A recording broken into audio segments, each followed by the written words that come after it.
år. Ja. Juryen begrunder valget med følgende motivering. Charlotte Skaks værk, Æstetisk redskab 2, er et eksempel på, at enkelhed fungerer, når bare substansen er i orden. Der sker ikke andet i videoen, end at 3 ældre kvinder i undertøj danser stille og lydløst rundt i et mørkt, udefinerligt rum.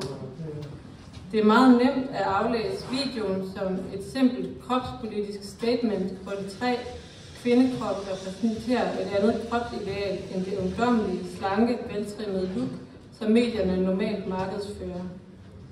Og det er et statement, som efterhånden er lidt banal, politisk og meningstilkendegivende og integreret i samfundsdebatten, så det i sig selv er ikke så interessant. Videoens styrke ligger derimod i, at den hviler i sig selv og er meget ærlig og loyal over for sit emne og sine aktører.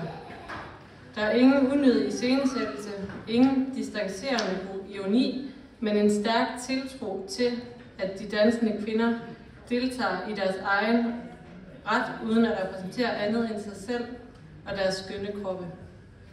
De nyder tydeligvis deres tilstedeværelse, uanset hvad andre måtte mene. Skønheden, det skønne, som kunsten historisk altid har beskæftiget sig med, udfoldes med påfaldende styrke, ikke mindst i nærbillederne af maver og lår, hvor hudens former, farver og bevægelser er nøgterne og skønne som i et renæssancemaleri. Som titlen siger, er der tale om et æstetisk redskab. Så stort tillykke.